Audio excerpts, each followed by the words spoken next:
Yeah. All right. Good evening. Let's call to order the special meeting of the Morristown Township Board of Education. This meeting is called in conformance with the Open Public Meetings Act with adequate notice as provided in the Courier Post and Burlington County Times on February 22nd, 2024. Can I please get a moment of silence?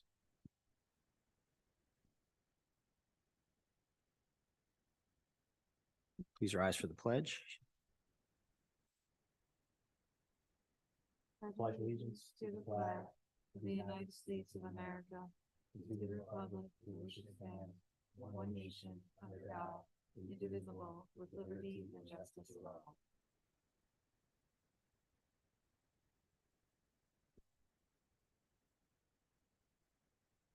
Thank you. James, could you take roll call, please? Mrs. Arcara Burns. Mrs. Barnes. Here. Mrs. Fowles Macalusa. Here. Dr. Myatt. Mrs. Miller. Mrs. Morano. Here. Mr. Weeks. Mrs. Makopoulos. Here. Mr. Villanueva. Here. Thank you. Thank you, James. And so tonight is a special meeting. We do this every year in budget season, where this is the board's budget workshop. For most, if not all of us, I know the Finance and Operations Committee has gotten a preview of the state of the budget as of a couple days ago, and I know that it's changing on a daily basis at this point in terms of trying to get to a point where we have a balanced budget for next year. So the purpose of this meeting is for James, our business administrator, to provide us a state of affairs in terms of where the budget currently is. And I believe James will be having office hours between now and budget introduction, which is an opportunity for any of the board members to go through any, the details of the budget that you may have questions about, but certainly feel free to ask questions tonight. In terms of a timeline, the budget will be introduced to the board at our next public meeting, which is, I believe, in about a week and a half. And we will be voting on the budget for introduction. And then in April will be the budget hearing. And that'll be an opportunity for the public to comment on the budget. And that will be our second opportunity to vote and finally approve the budget for next year. So James, I know a ton of work has gone into this at all levels of district administration. And so look forward to hearing the presentation. So I'll pass the microphone off to you. Unless, Joe, you have any comments? Okay.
Testing.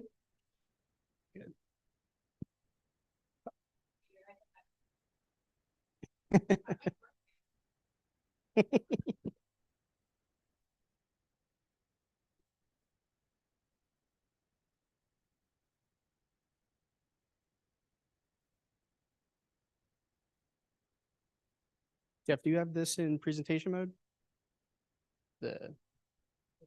The clicker's not working on it. There we go. That looks good.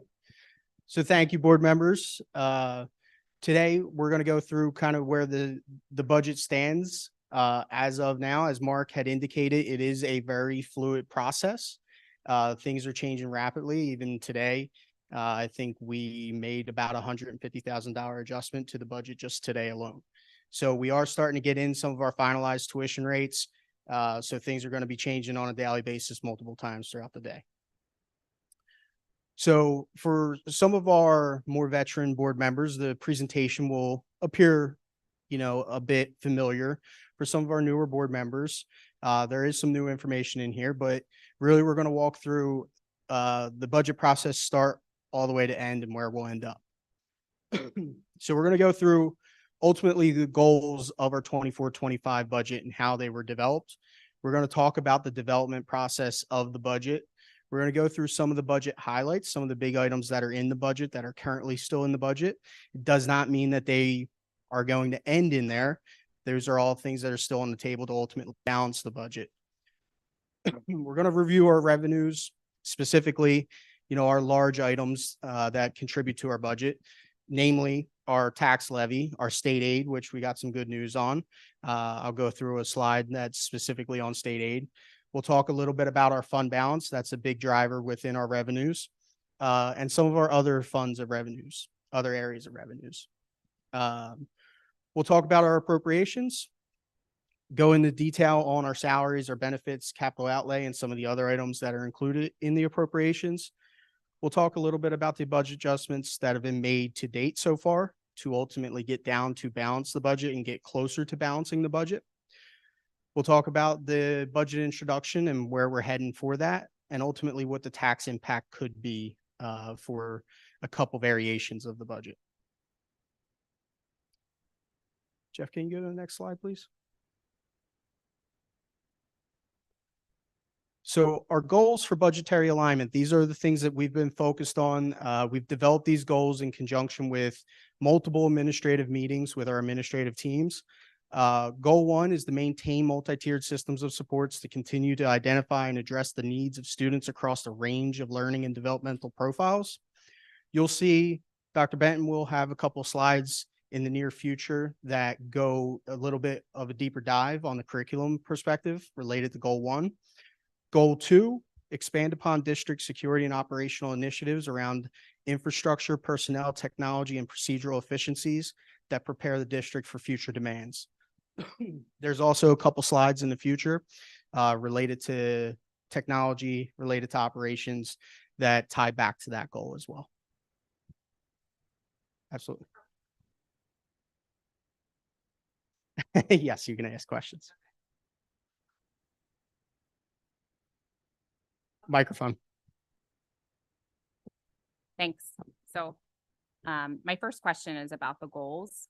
I'm one of the more veteran board members now. This is my 3rd year going through the process, and I really appreciated some of the earlier on conversations that I had with you, James.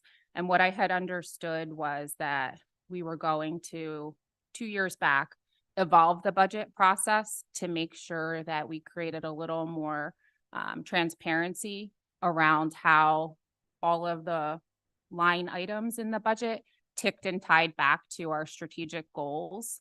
And so now I'm trying to get an understanding, have we diverged from that process, moved away from it? Or are these the 2 goals that all of the line items in the budget are going to tick and tie back to? Does that make sense, my question? It does. So not What are every these exactly? Exactly. Yeah, absolutely. So I will say not every single line item in the budget is tied to one of these goals. Right. The purchase of pencils or something Figured. along those lines, we're not tying that back to necessarily one of these goals. But for the most part, when we meet as an administrative team, we discuss what are the greatest needs right now, and we start compiling all those needs and then start to develop those goals around what those needs look like. From there, the buildings go back and their budget requests are ultimately based off of those needs. So they do tie together, but it doesn't mean that every single line item in the budget is going to be on a goal by goal basis, if that makes sense. It does make sense. I guess just conceptually, I'm just trying to wrap my head around, and forgive me for asking a question of this nature so early on.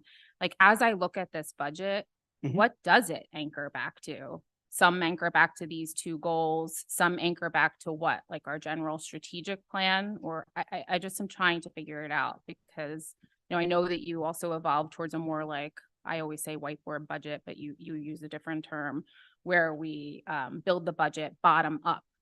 And so in order to build it bottom up, that's definitely much more fiscally responsible. But how are we tying which of those priorities we move forward back to? And how are we making those choices and trade-offs? So I'm trying to get my head around that philosophical approach that I should be taking as I look at all these subsequent slides. Like, are these the goals that we as a board are aligned around prioritizing? And what about all the other stuff that's also super important? How are we supposed to make trade-off decisions? There's a future slide specifically on personnel, which we talk about, how do we prioritize against these goals exactly? There are, even outside of these goals, there are other goals that we are accomplishing within the budget. I know that Dr. Benton in her curriculum committee, she has certain goals that pertain to that committee and that structure that may not necessarily be exactly detailed out here line by line. Did you want to mention something? Yeah, but that would be super helpful to understand. Right. So I think part of what's important is that in the development of these, two goals, we went through a process of stakeholder engagement, right? So at the beginning of the budget process, we sat down with principals, we sat down with supervisors, and we talked about what are the needs, both in the building, operation wise, facilities wise, and also what were the curricular instructional needs that we were seeing. What are the student management needs that we're seeing?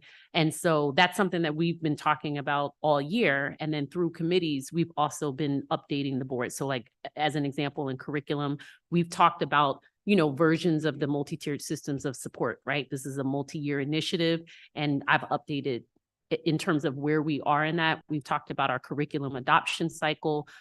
So I guess, yes, this is just two goals here, but I think there's a lot that went into kind of whittling things down to just these two kind of major initiatives. And then I think as we move through the presentation, you're going to see, yes, there's some things that are kind of standard operating, procedures like pencils, Yeah. but some of the bigger curricular initiatives that you're going to see, some of the personnel things, some of the operational things, we did tie them back to the goal, and they're on those slides.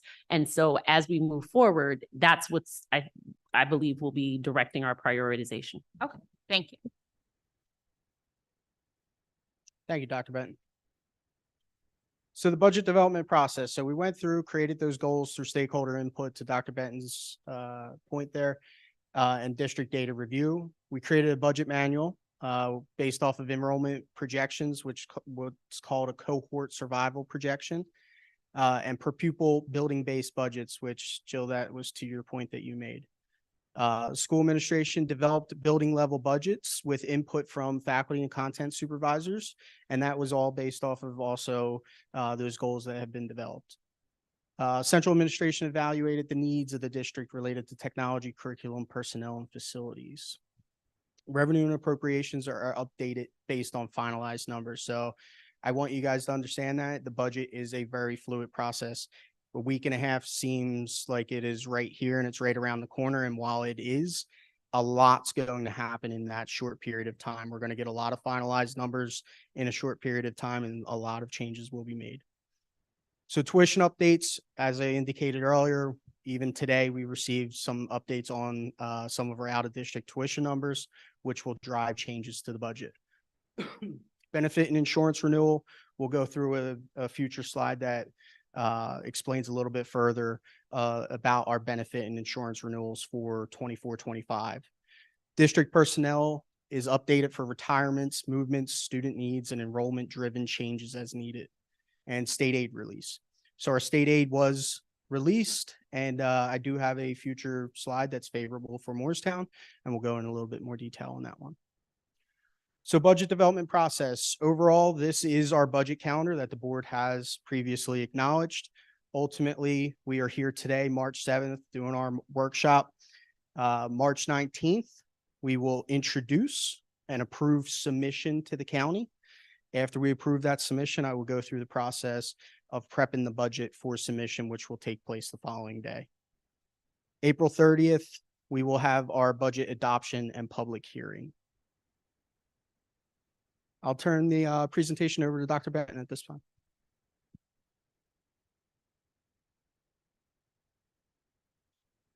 It is. Okay. Good evening again.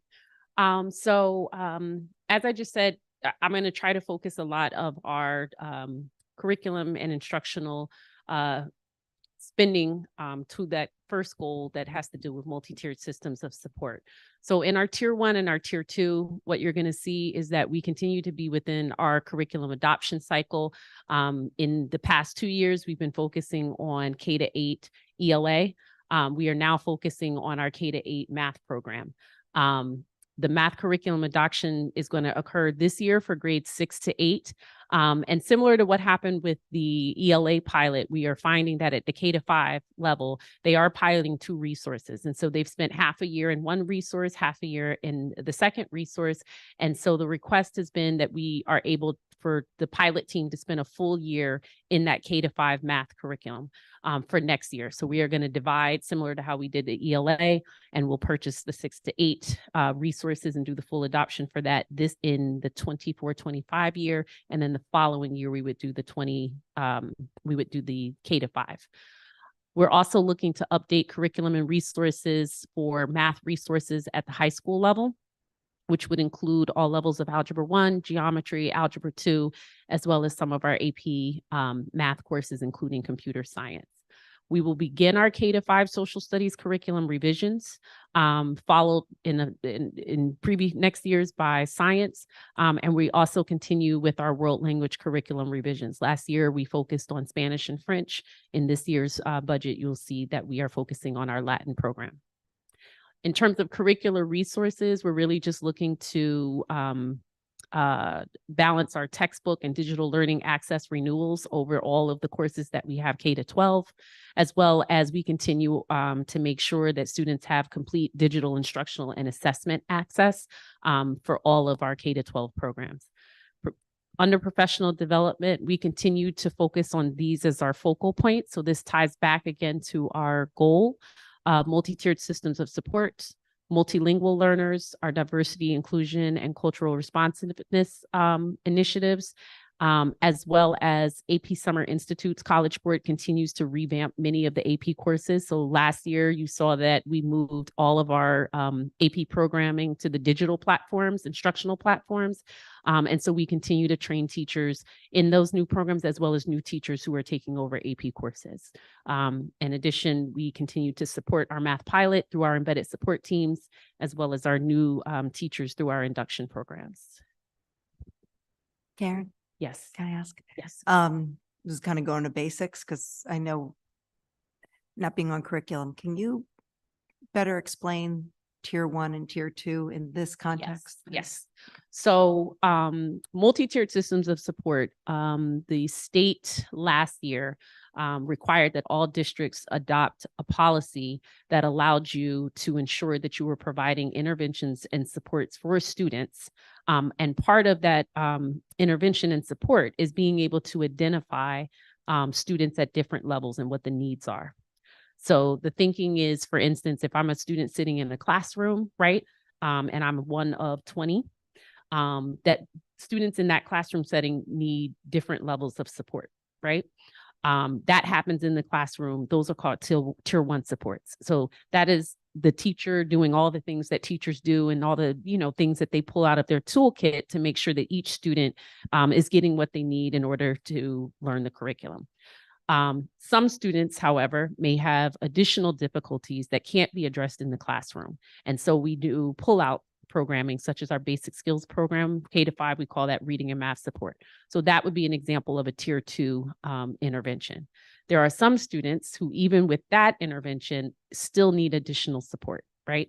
That could be a student who has a dyslexic profile, for instance, and needs additional instruction for that specifically. It also could be a student who is now going to be going through a classification process to see if there's special education needs that need to be met. And that would be an example of a tier 3 intervention. So as we build that out, it's a multi-year process that started with us kind of fully assessing what we were currently offering. And now we're, to Jill's point, prioritizing the things that we need to fully ensure that we have a full systems of support. Did that answer your question? Okay. Also under curriculum and instruction, and going back to your question, Claudine, when we look at multi-tiered systems of support, we really consider 2 categories. So we look at academic learning, but then we also look at student wellness, student behaviors, and the developmental process for that as well. So under supports for student learning, like I said, we continue to focus across all of our curricular areas, a focus on small group and guided instruction. That really would be a tier 1 intervention, but also a tier 2 intervention if we're pulling out. So for instance, when we pull out students, we tend to pull them out in smaller groups, right? So they get more intensive help. And we continue to train our teachers in providing that intervention and support. We're also looking, and you'll see later on when we get to our personnel slides, reading and math support teachers in order to address the students that we have identified that need that tier 2 intervention. As I've reported before in some of my board presentations, we do have an expanding ESL population of multilingual learners. And so that also is a need that is within the budget for this year. And then we continue to ensure that we have the special ed staffing that is required to meet the anticipated IEP needs of our students. Under support for student wellness, which is that other lane of multi-tiered system supports that focus around mental health and developmental needs, continue focus on, again, our diversity, inclusion, and sense of belonging in classrooms and schools. That is both for our teachers as well as our school leaders. Looking at contracted services for student behavior supports and training, which we are currently looking to do that through some of our title grants.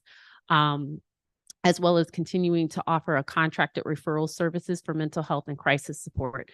This is another thing that has been mandated through the state, through the school threat assessment and behavior protocols that all districts are required now to have. So that is tied to that. And then there's a focus on school practices that uses positive behavior approaches that reduce loss of instruction and increase student engagement, which is something that we've talked about across several of our different committees. And so that we are looking to focus on that in this budget year.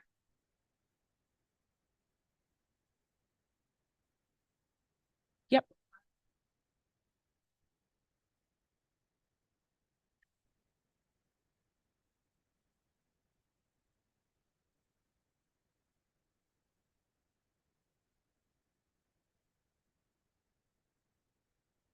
It could be both. Yep, it could be both.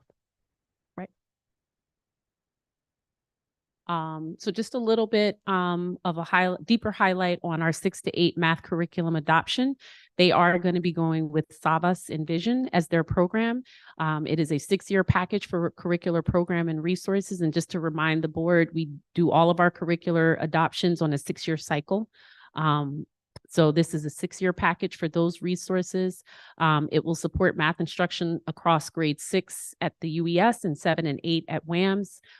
It is module based, similar to our Into Reading and Into Literature program that we're using for ELA. And again, I apologize, that bullet is incorrect because it talks about literary and informational grade level text. However, this is an inquiry-based math program that is focused on some of the math practices in reasoning and modeling.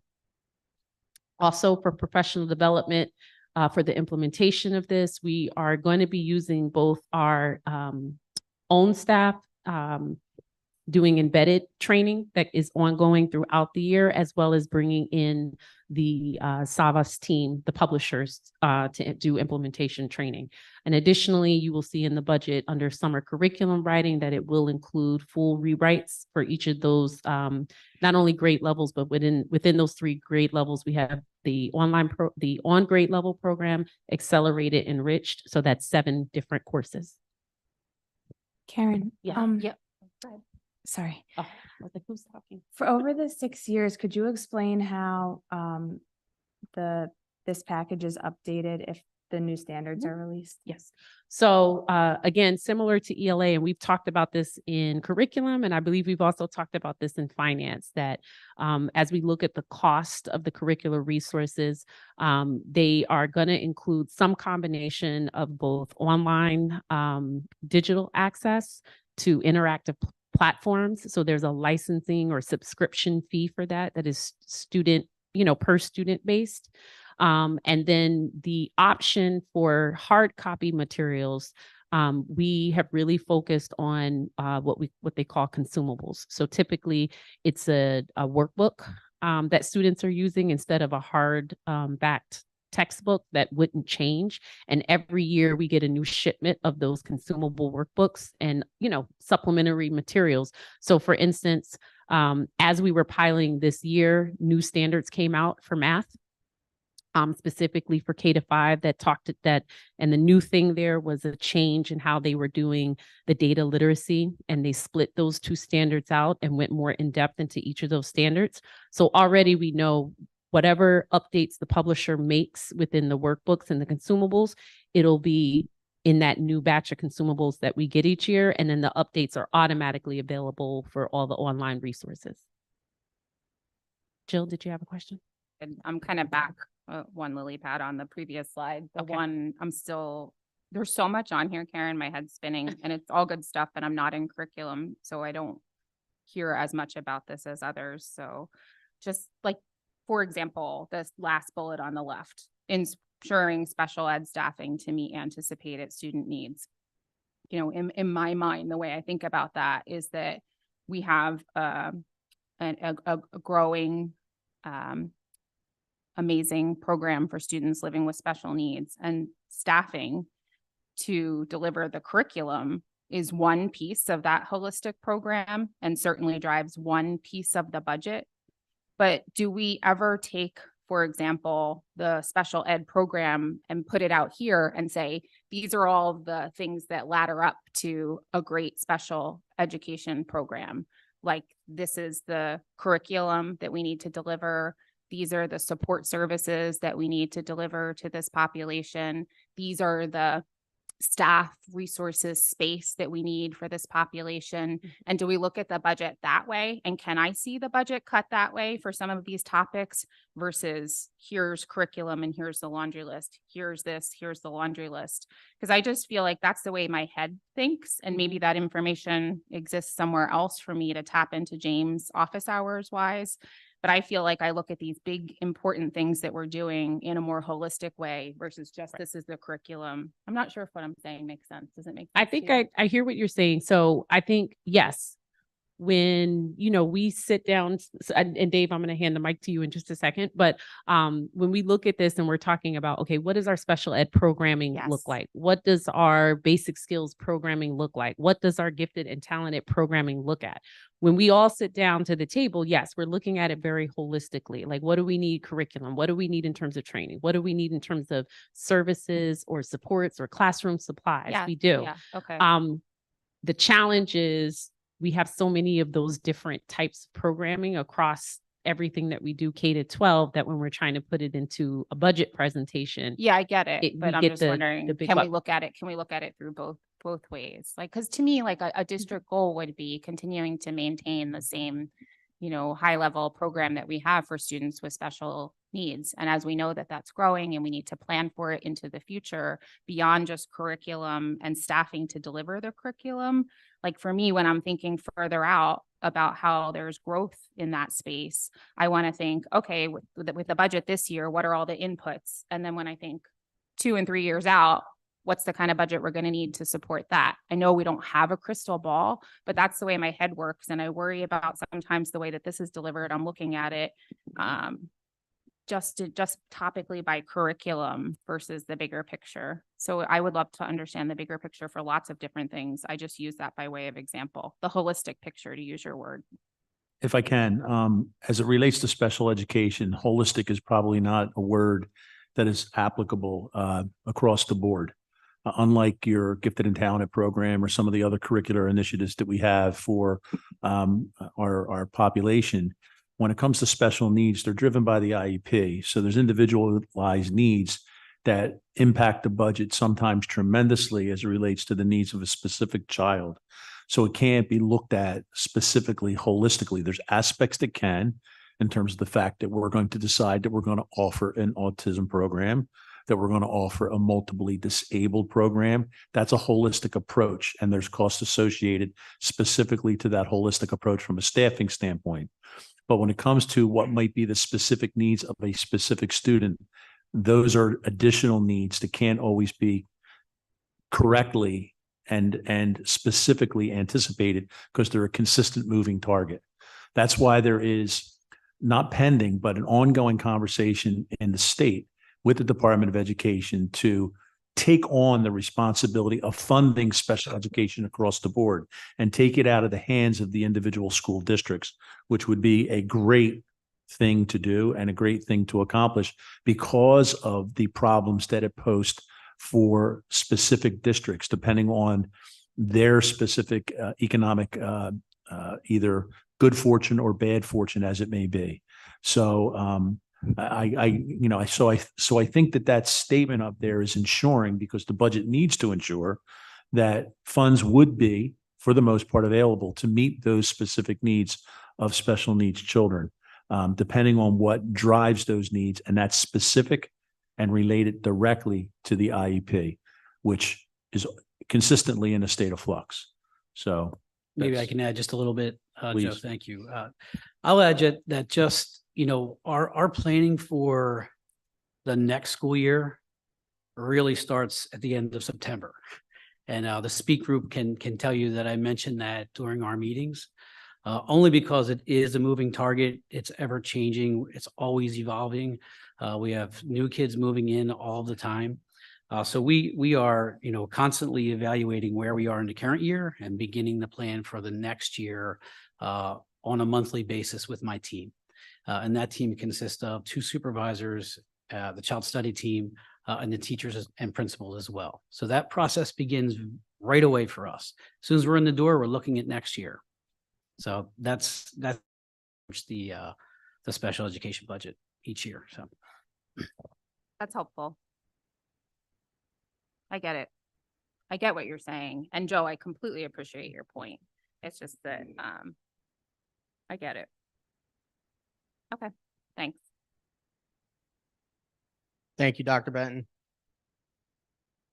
The next slide is budget highlights for technology. So our technology budget currently includes the maintenance of our one-to-one program, and as well as the expansion of our one-to-one program for iPads, grades K-1, purchase and replacement of a grade level Windows laptops, a grade level of Chromebooks, and year one of 2 replacement of our staff laptops. So our staff laptops in this cycle would be 6 years old. They are up for replacement.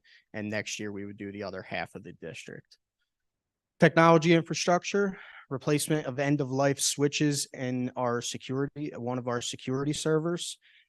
These are what is called E-rate eligible. So E-rate is a federal grant program. On some of your bills at home, you'll see a UCC tax. Part of that UCC tax goes to fund the E-rate program. Those monies go back in the school districts for certain infrastructure improvements. Both would fall under that. Actually just the switches would.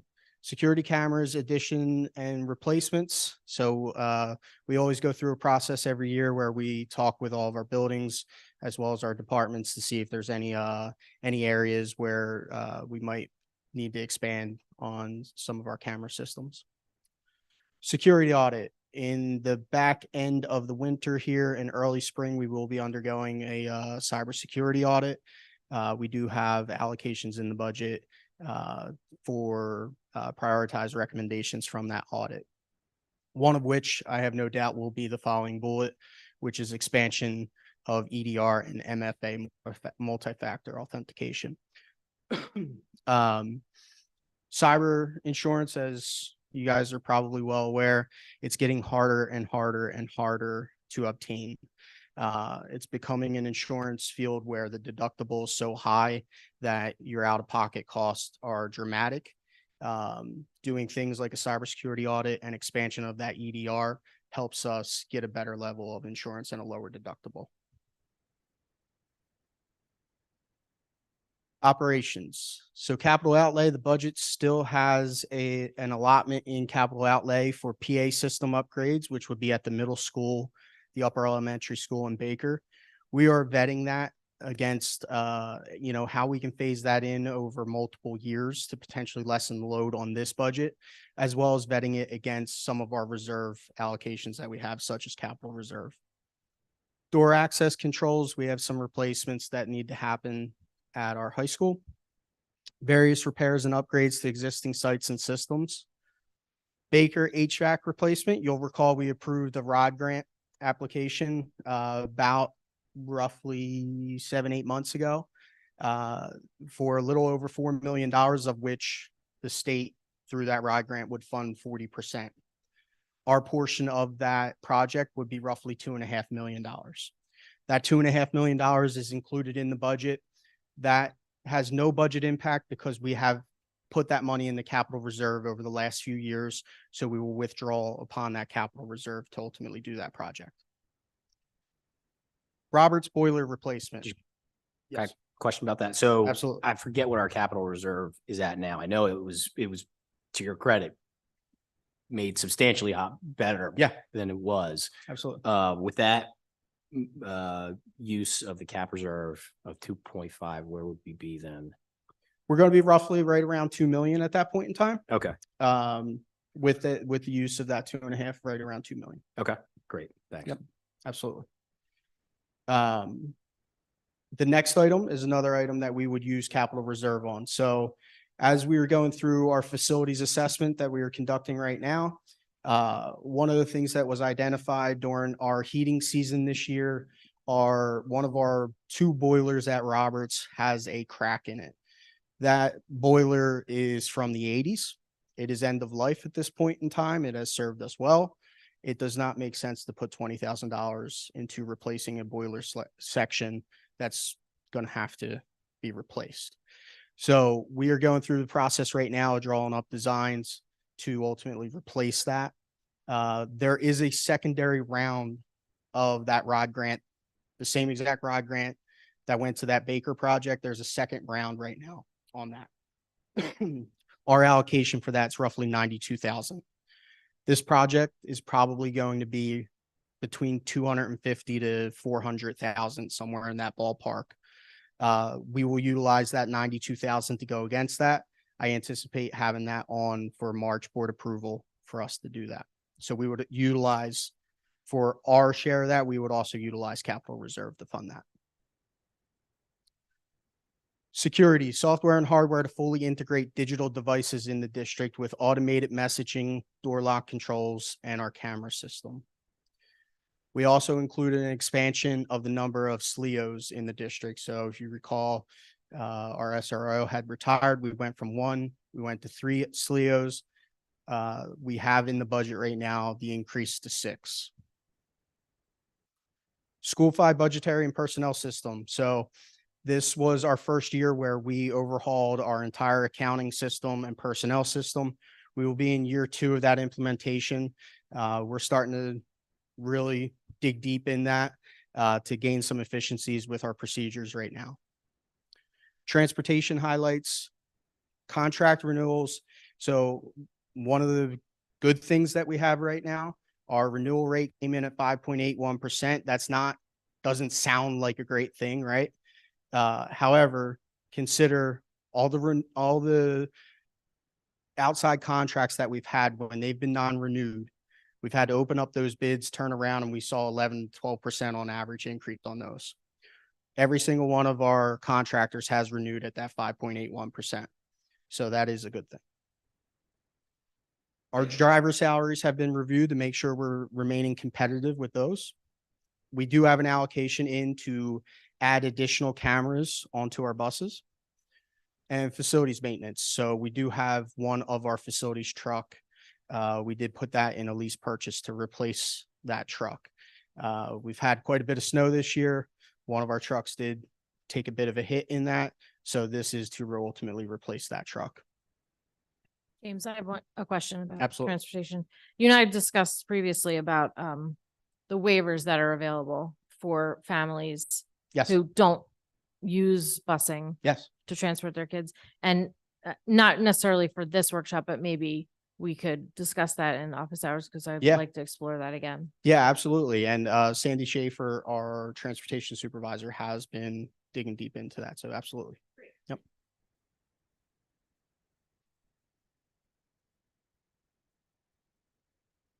Oh, sorry. We're all over the place here. Budget requests. So our original budget request, we had 21 1.0 FTE positions, full-time equivalent positions. We had 7 part-time positions. We went through a process to prioritize those positions, sometimes find inefficiencies within our schedules, to ultimately get down to 14 full-time positions and 2 part-time positions. We're meeting next week with our administrative team to ultimately further prioritize those positions and see if we can get that number down further. There's a little bit of our decision-making process related to that. We are reviewing some additional grant opportunities that may be out there to ultimately get some additional contracted services to assist. New position requests and existing replacements being prioritized against goal 1. And we're reviewing our grade level and building enrollment shifts to see if we can find efficiencies within those schedules.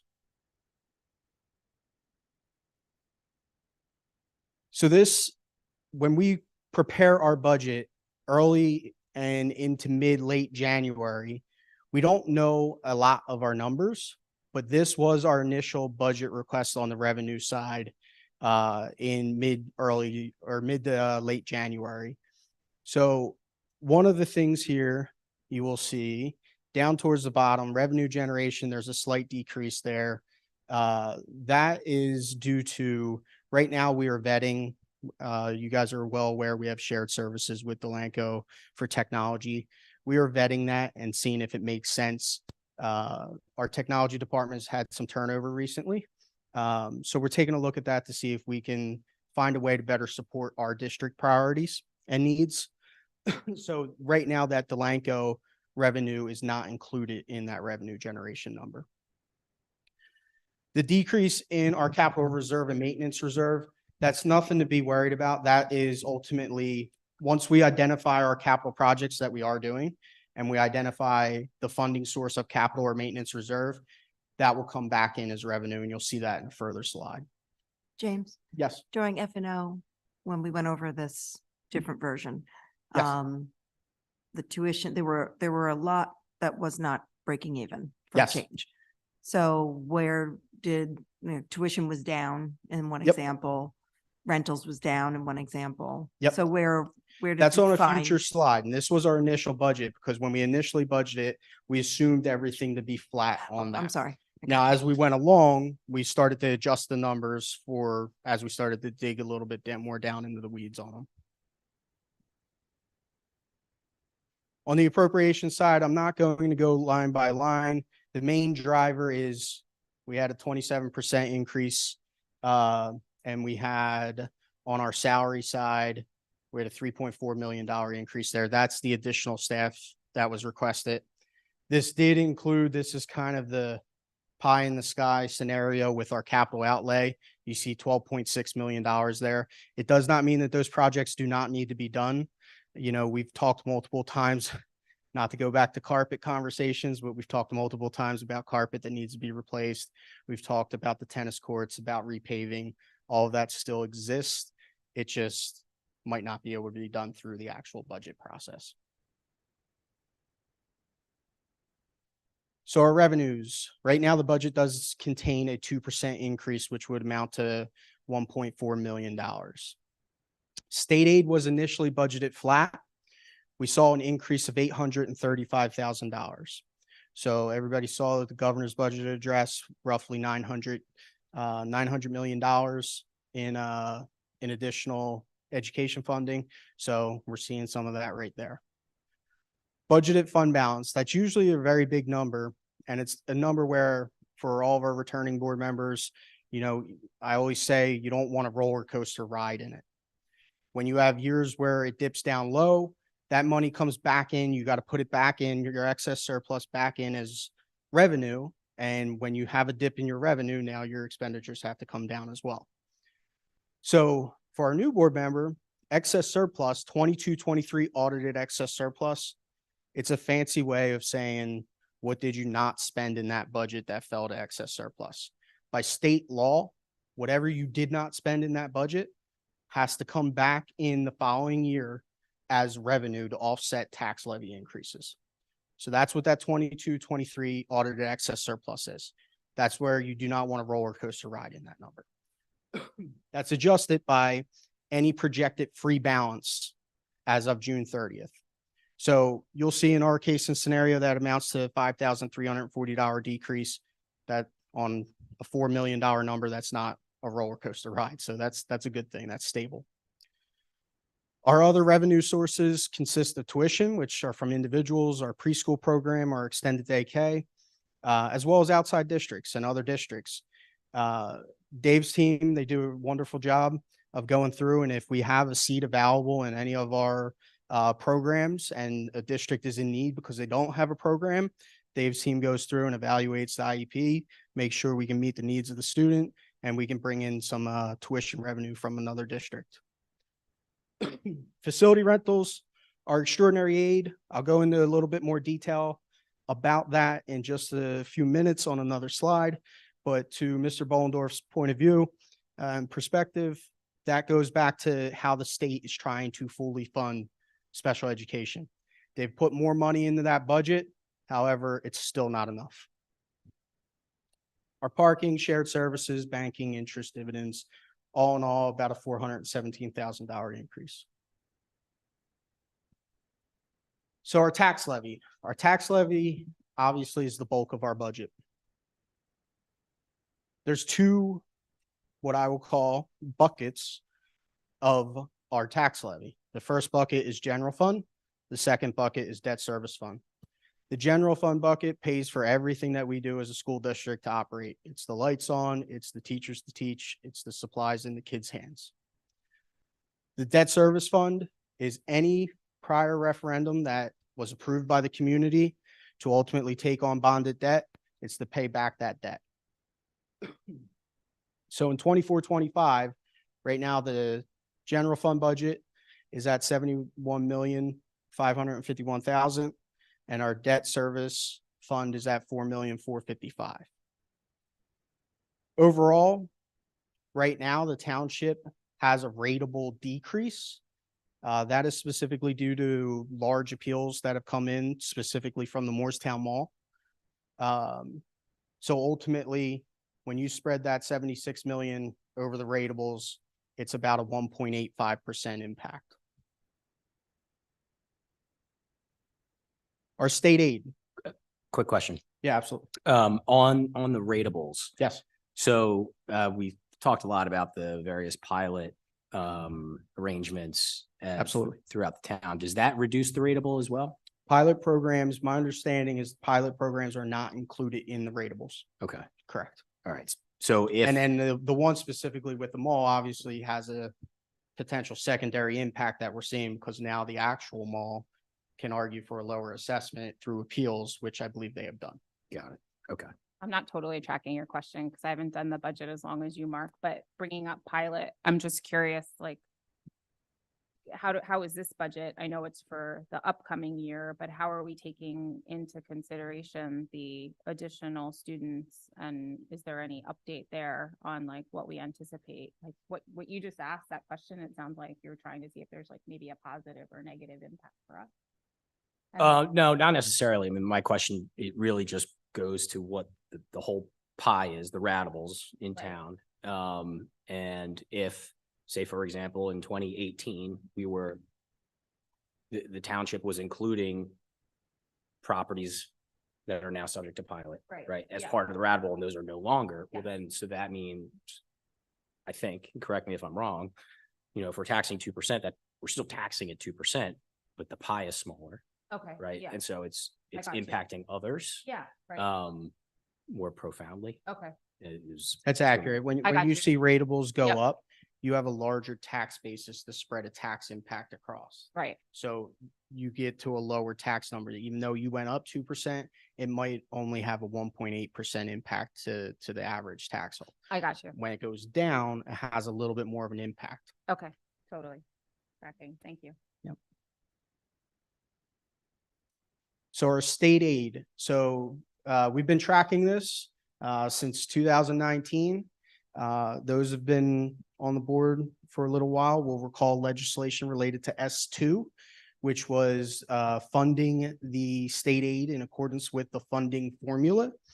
What S2 was designed to do was it was designed to take districts that were quote unquote overfunded and pull money away from those districts and provide those funds to districts that were quote unquote underfunded.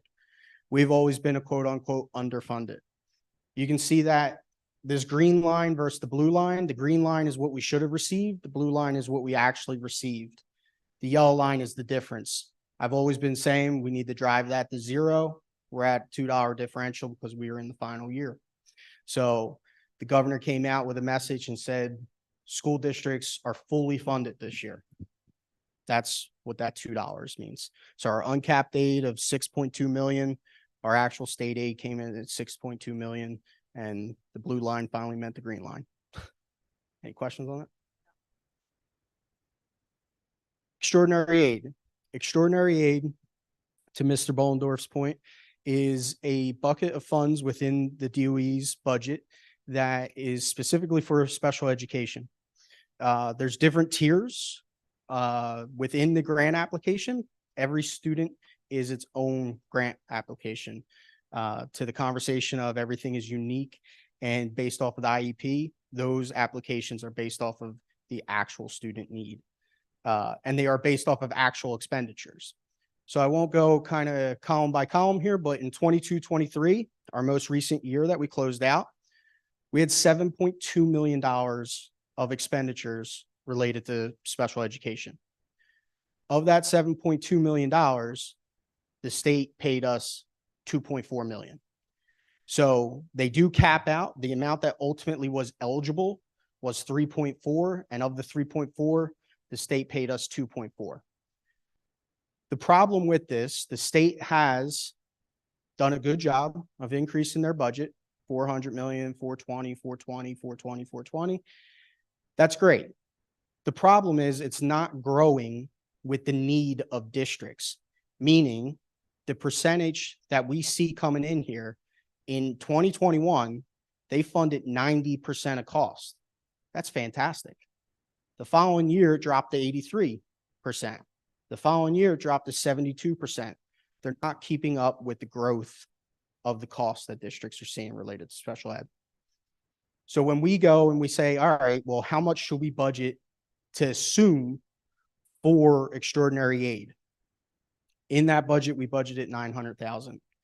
In 23-24, our current operating year, we budgeted $900,000. In 24-25, I am still budgeting $900,000 because the big unknown is how much in expense will all these other districts have. And it will start to drive that percentage down further. Our revenues with all of our other sources. So Claudine, you'll recall this in FNL. Tuition, you can see a slight decrease in our tuition revenues. The main driver of that is we have some students who are graduating out that we receive tuition revenue from other districts. So we're not anticipating replacing that. You'll see a significant increase in this green bar here, which is our other sources. That is primarily driven by $900,000 that's included as a GIF and SHIF dividend, our joint insurance fund and our school health insurance fund. I'll go into a further slide on that on the appropriation side. James, Yes. when the, can you put that back? Can you put the bar graph? So when the tuition goes down because we've got graduates and we're not bringing more in? It could be graduates, and then other times, and it's not necessarily the case here, but sometimes districts do build their own programs in an effort to bring a student back to their own. So is there an adjustment in staffing? Is there cost saving? Is there? Not necessarily, because sometimes it's the difference of, maybe a classroom has 5 seats available and that's the 5th seat and you're only going down to 4 seats, but you still have to run that section in that class. So we don't anticipate that to cause an adjustment in staffing. But great question. Dave, is there anything else? No, James, that's exactly right. I mean, typically it would be a student who is in a classroom that's already full. The savings could come through a paraprofessional, but the other district is paying for that anyway, so sending district.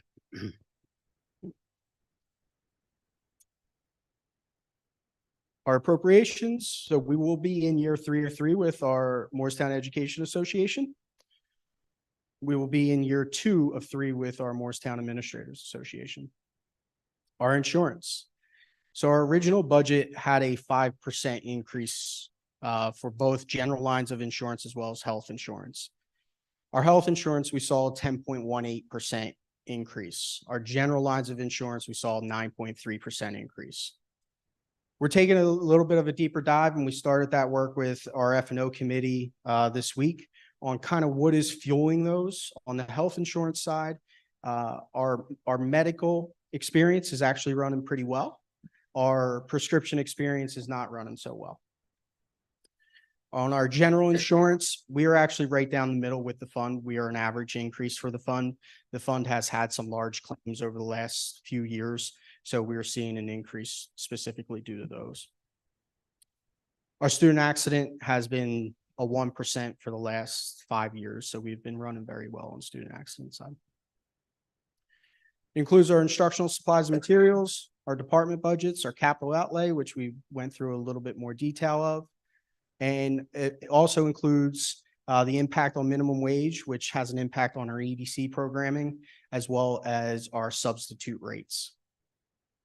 James, I know we got into this on FNO, but I think it would be helpful to everyone with the prescription Yes. Coverage.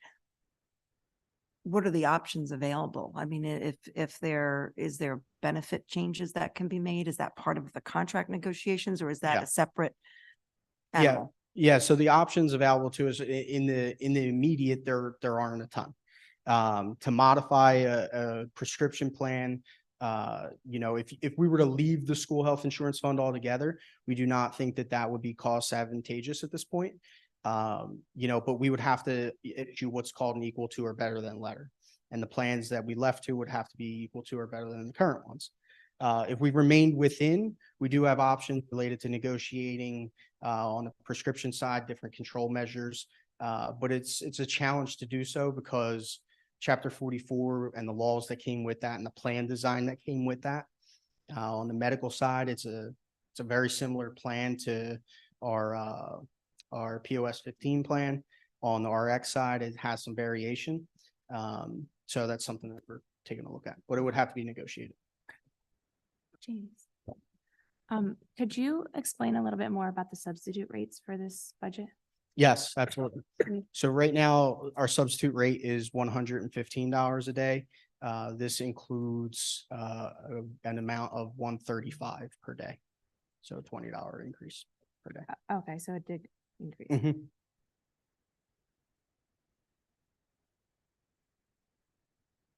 So as we said earlier, related to our transportation contracts, all of our transportation contracts have been renewed. They were renewed at that 5.81%. That renewal is also applicable for a custodial contract and our grounds contract. One thing that I did want to show here is obviously the CPI that we're given of that 5.81%, that comes directly from NJDOE. Outside of that is a consumer price index that is common to New Jersey and New York area, which is this chart here. It's a good thing to see that it's trending downward. Hopefully next year this time, we're not seeing a CPI increase applicable to our budget of that number, but obviously we have some concerns that maybe we don't see those renewals on our contracts.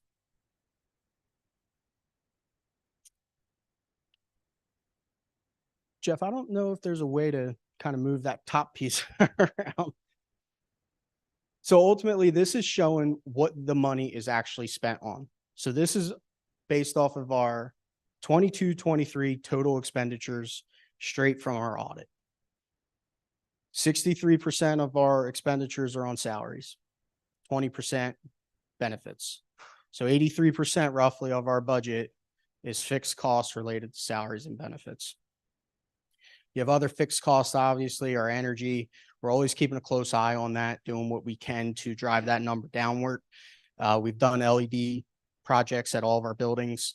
We're going through the last one right now at Roberts. So, we're trying to drive that number as low as we possibly can and keep it flat. Our supplies, transportation at 4%, out of district tuition. That number, as we've been bringing some programs back in the district, that number has been coming down. But overall, the bulk of our budget is fixed on those two numbers.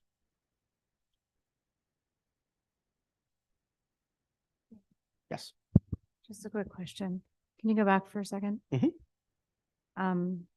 So the pie chart's very helpful. Mhm. And while 693,000 is a seemingly small number and it's only 1%, is there a way to break out that other? Absolutely. Absolutely. I can and to just explain get a what better some of sense it's made what's of. in there? Yeah, absolutely. I can explain what some of it's made up of off the top of my head. Some of it is our professional services. So when I say professional service, that might be a one-to-one nurse that we have on a student that's required by an IEP. That might be our architect. That might be our attorney. That makes up some of that money. Some of that is memberships and things along the lines of professional development, travel, those types of things. Our travel budget typically for an entire year professional development budget is somewhere around 197,000. So that's a piece of that. And then professional service fees, one-to-one nurses, any of our professionals related to psychiatric evaluations, those types of things. But I can definitely drive deeper into that for you. Sorry. So do we break it down with the per pupil cost using that kind of, could we ever get that per pupil cost and then look at what percentages are in that as well? Yeah, we could break it down that way. That's a good point and a good perspective. And actually our budget does that on its own in a way. Our administrative costs are monitored by the state across every district in the state of New Jersey. You have to be under a certain per pupil amount. So it's already broken down a little bit that way. So we can definitely drive down deeper to that. And our tuition rate is a per pupil tuition rate. So that is including all of this as well. So adjustments that we've made to date. So our staffing, so new position requests have been adjusted, removed from the budget. Existing staff adjustments, retirements, and leaves of absences were recognized. Minimum wage adjustments. So overall, we've cut 864,000 from our original request to where we stand now from staffing. Our department building-based budgets, roughly 325,000. Capital outlay, you'll recall a few slides ago, that number started north of 12 million. We've cut and reduced 8.8 out. At the same time, we've also recognized the 2.5 million. That is our local share of the HVAC project at Baker. That is the local share of the ROD grant. So that's coming straight from capital reserve. That does not have an impact on the budget because we bring that in as a revenue source. Our lease purchase, we've made reductions to our lease purchase in the amount of 631,000, which ultimately result in a 126,000 reduction to the budget. We've realized our state aid increase of 835,000. And we've appropriated a dividend for our GIF and our SHIF of 900,000. That's to go and offset the increases that we've seen on the 10.18 on healthcare and the 9.3 on general lines of insurance. James, Yes. for the minimum wage adjustments, Yes. how did you adjust out that from us as a subtraction? Like you said, you cut that out.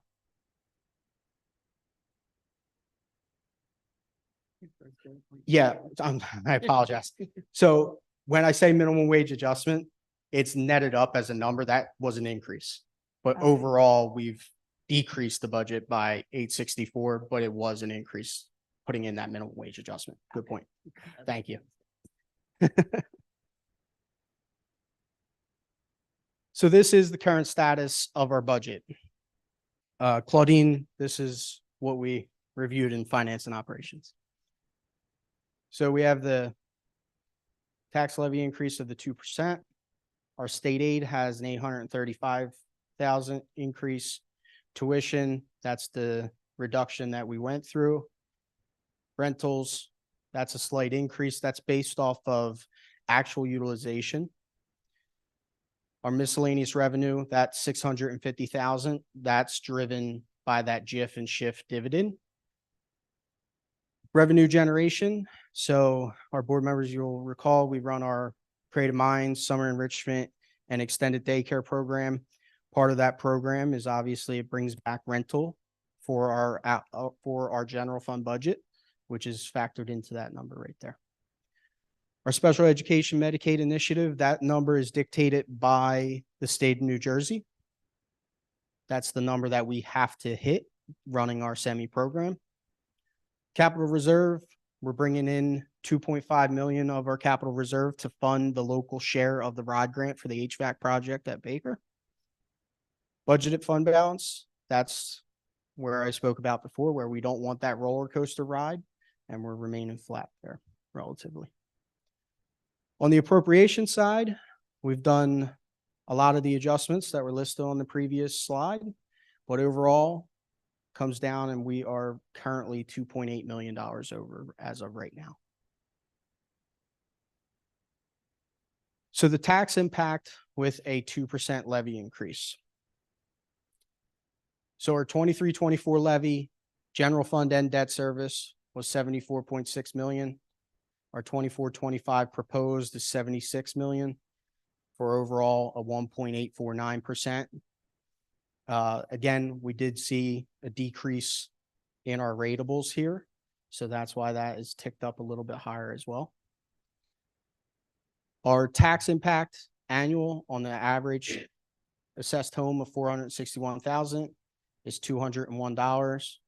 And on a monthly impact, it would be $1,676. I did indicate in here that ratables are estimated pending appeals. Debt service. So, Mark, did you have a question? I'm sorry. I was just going to ask if we have any bank app available. We do. It's actually on a future slide that Okay. I can Okay. I go see it. into a little bit more detail. Yep. Debt service. So one of the items that you'll see on the agenda is the first approval of a bond ordinance to refund our 2014 outstanding issuance. So in 2021, we refunded our 2003 issuance. I used an analogy earlier to one of our board members that this is no different than if you have the chance to refinance your mortgage on your house at a lower interest rate. We're taking advantage of the same sort of process here. You might wonder, well, interest rates are really high right now. In long-term debt and bond market, relatively speaking, interest rates have not moved dramatically like we've seen in other areas. So what is on for the board's consideration today is the first reading to refinance our 2014 debt issuance. Those bonds become callable July 15th of 2024. By law, we can call them 90 days prior, which brings us to April 15th, 2024. In order for us to call them, we have to do 2 readings of a bond ordinance. One tonight, one on our March, is it 19th or 20th? 19th, one on our March 19th board meeting. At which point it gives us flexibility to monitor the market and potentially call the bonds. We can't call the bonds unless the net present value savings is at least 3%. Right now, we're projecting somewhere in the 3.2 to 3.3% range, which will equate to about $600,000 over the life of the bond. So this is a good thing. You always want to be familiar with your outstanding debt, though, because it brings up the question of what was done in these debt issuances and when they come off the books. So everybody's heard about, districts that have had no debt and then they have to go out for a massive note and the impact that that does to the average taxpayer. It's quite significant. So you always want to be mindful when you have debt coming off the books and what was done in those debt issuances, because typically if it's a 20-year bond note, in 20 years, your roof is expired, your HVAC is end of life, your boilers might be end of life. So you want to be mindful that you're replacing those things timely. So this was the last debt refinancing that we did. It resulted in roughly $90,000 worth of savings to the taxpayer per year, to the district per year. So we anticipate that the 2014 bond issuance could result in a similar savings. So items that we're considering for closing the remaining deficit. We're going back to department budgets and building budgets, analyzing those for further reductions. Personnel, we have a meeting set up next week to sit down and further prioritize our staffing requests and see if we can find some efficiencies from within. Staffing reductions, capital outlay, we're going to go through, prioritize, and see what we can fund through our actual capital reserve and maintenance reserve. Revenue projections, we're waiting whether or not we should increase our extraordinary aid revenue. Our fund balance is being reviewed to determine if there's any additional amounts that we would recommend for inclusion in budgeted fund balance. Facility fees, reviewing those to see if we need to increase those. That's going to be in conjunction with finance and operations. Items that we've considered in the past, obviously transportation adjustments. We've considered co-curricular and athletic activity fee adjustments and bank cap. So to your point, Mr. Villanueva, we did not have any bank cap. This year we did generate bank cap. You can generate bank cap in 3 ways. One, through what's called an enrollment adjustment. As you have growing enrollment, you get an adjustment for that growth. The second way is going less than 2% levy increase. The amount that you go less by goes in the bank cap, and you have that for the next 3 fiscal years to potentially consider. The third way, which is what we've generated here, is through what's called a health benefit adjustment. When you have significant increases in benefits and it's global across the state, you have what's called a health benefit adjustment. So we have $463,000 that is in bank cap from that health benefit adjustment.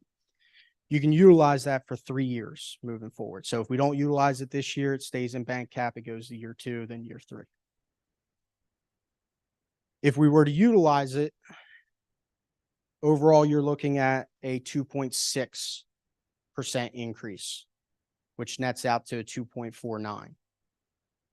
That tax impact on the average household goes up to $253 and $21 a month.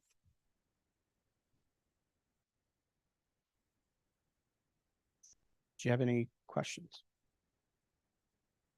So the extraordinary aid numbers come in when? Yeah, that's a great question. So extraordinary aid is one of our grants that's what's called a reimbursable grant, meaning we have to spend the money to get the money. Mhm. So we spend money throughout the year. We do that grant application in May, and we have to put in a projection for what our June expenditures look like they'll be. That's a reasonable projection. We submit that grant application and the state tells us somewhere in July to August what our award is. And the state does that because they have to first compile every district submission, which will be more than the $420 million in the state's budget. And then they have to figure out, okay, well, how much of this can we fund? So we won't know. So these are the specific grant per child. Correct. And not a formula that the state uses based Correct. on your population. Correct. Okay. Correct. So it's a tough one to, kind of anticipate budget wise. Mhm. If we were seeing that the state was able to maintain those increases the way they did when it went to 90% funded, Mhm. Maybe there's an argument to bump that number up, but with it coming from 90% down to 70% in 2 years, I can only imagine what the requests are going to be this year. Dr. Tate. Thank you. If I can just add, it's grant per eligible child. So Correct. it's just not every student with an IEP. They have to have an intensive service as well. That goes Correct. along with the IEP. Correct. Now, is that your association? Is that school boards? Is that superintendents? Is that principals and super? Who's advocating for that 420 Yeah, to be? I think it's a bumped? collaborative effort and it's been one that's been done for multiple years now. 3 years ago, when they got to that 90%, there was a full force from ASA, ASBO, school boards, but really all of them have been behind mandating additional funding there.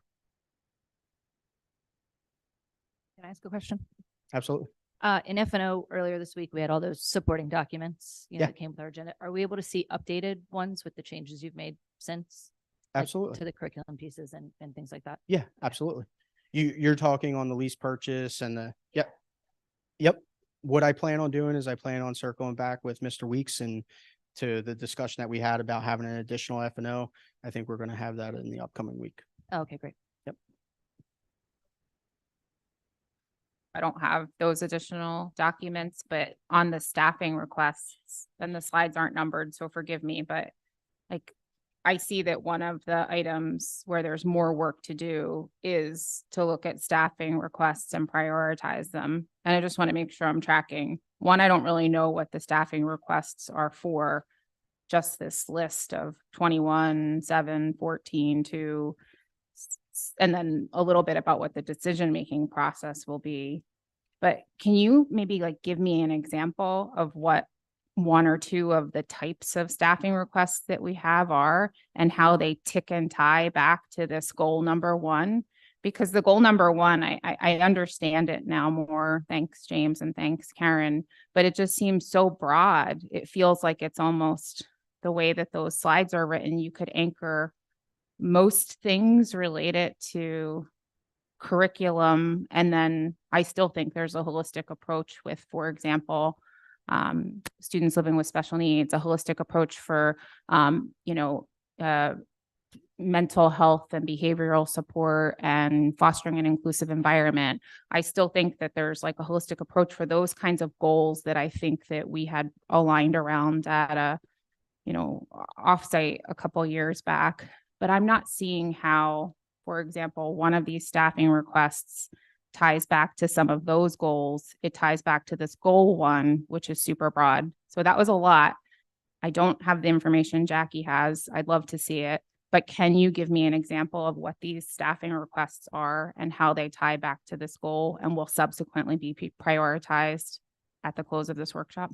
Absolutely. I think, Dr. Benton spoke to some of those earlier, which I'll let her, elaborate on. But, the multilingual learners, that was a prime one that's been in the budget and is in the budget request right now. And Dr. Benton, you can take over some of the others. So. Thanks. And I'm sorry if I'm making you repeat yourself a little, but it's a lot of information. So thank you. No problem. As an example, in those original 21 requests that we had, we talked about the requests that were in there were an ESL teacher, potentially at the K-3 level, reading and math support or our basic skills requests were also in there, as well as a dyslexia therapist, for instance. That ties into the multi-tiered systems of support because, like I said, we have a growing multilingual learner population. We're identifying students that need the additional reading and or math support. And a tier 3 intervention would be to provide a dyslexia therapist for any students who are meeting and have been diagnosed with that dyslexic profile.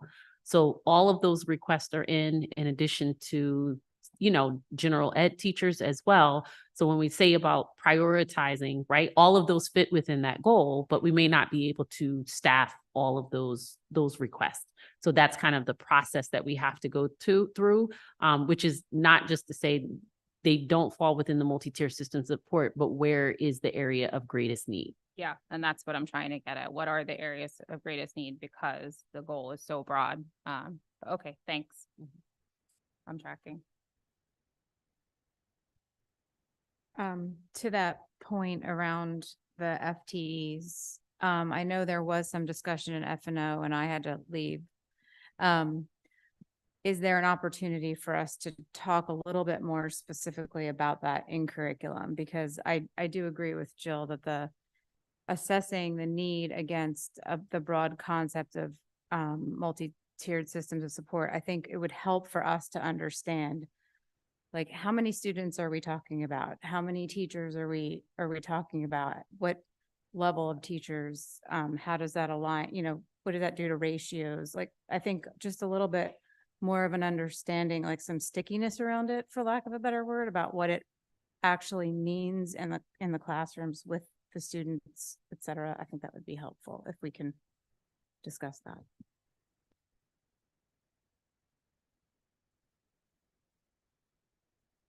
Just to clarify too, on the budget requests, it says original and then remaining. So does Yes. that include the ones that were, the requests that were not included, that were denied in the subtractions? None of the Or just requests higher? were necessarily denied. They were all included in the original budget, but what happens is once we sit down and we start to look at that on the basis of, and I'm not sure if I'm going too far here. On the, Adjustments to date there. yep. So all the original requests go into the budget. And then from there, we measure them Right. against, early on, it's based off of rough numbers, and, even late December and early January, you don't necessarily know what your grade level enrollment's going to look like for the prior year until you start to do a little bit of a harder look at it. Once we start to do that process, sometimes you find efficiencies in being able to move some pieces around that way. That attributes to some cuts, as Okay. well as finding some changes during the year. Maybe a student has an evaluation done and a paraprofessional isn't necessarily needed on that student's IEP for next year, but it's needed on another student's, so we can fill one of those requests that way. So Okay. that's a lot of that work that happens. Okay. So the remaining are the after the adjustment. Correct. Okay. Correct. And we anticipate further adjustments to that. James, you referenced the per pupil budget approach, the shift that was taken, and I'm not going to get the rewards as good as you would, but as I understand it, like a couple years ago, you enhanced the budget process to ask at the building level that principals do a per pupil budget for the building, right? And that rolls up. Is that how it works? And can you Yeah. correct my understanding? But then the second part of my question is, or clarify my understanding, because I think I have it partly right. Then tell me, how is that amount per pupil calculated and what factors into it? Because when I look at to New Jersey school boards, they sort of give a formula, like what's our formula?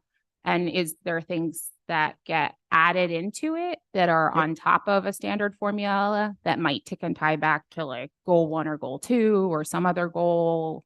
How's it working? Yeah, absolutely. So what we ultimately changed to is going to a per pupil for building-based budgets, a per pupil cost based off of an allocation that I ultimately give the That you principals. give. Okay. So, and the way I calculate that is, number one, the first thing that I do is I do what's called a cohort survival projection. It's the same cohort survival projection that the state utilizes when you go to do a referendum. So they look at it and they say, okay, well, how's your district growing, or are you increasing enrollment? Are you decreasing enrollment? Where are you at? So that cohort survival projection, it looks, this year was first grade. How many students went to second grade? How many to third to fourth to fifth? And it projects out based off of that. So it uses 6 years worth of historical data to project the next 5 years. And it projects the next 5 years based off of the Department of Labor statistics on birth rates in Morristown across 5 years previous, because that's how we figure out how much to expect for pre-K and K. Okay. So based off of that, that's how I get our per pupil. Where are we at projection wise for student? Then I take what was our allocation for the prior year, and I look at that and I decide if Like your we per need, pupil allocation? you mean? yes, Okay. if we need an increase or not, solely due to increased costs. This year I applied a 2% increase to that. And then that was divvied up across what the enrollment will be building by building based. Okay, And then that's how their allocation was determined. okay. And then to Joe's point, it's not all apples to apples, because there might be certain students who have additional supports they need, Mhm. particularly with an IEP. So then you add that on top for those students? Yeah, How does that work? that's actually a great point. And this year we actually experienced that. Prime example was one of our building based budgets included an allotment for some of our students coming up that would be eligible to attend the senior class trip, but might need some supports to do so. Okay, In order to do that, it's not fair to say, look, that cost is within the high school's budget cap. yeah, So we allowed them to go over by that to Gotcha. accommodate that. okay, But that's on a situational basis. right, okay, Yep. okay. Any other questions from the board? I have more, but unless I don't want to be stingy. Anyone else? Yeah, This is kind of, I approach this kind of on a basic level. Mhm. Is there anything that we're doing in curriculum or any other programs or any other PD that's not mandatory that that we decided, we evaluated and is not worth it and we're stopping? So are we not doing some things in this new budget? Have we looked at programming and saying this isn't working, so we're going to cut it out? I'll let Dr. Bennett speak to that.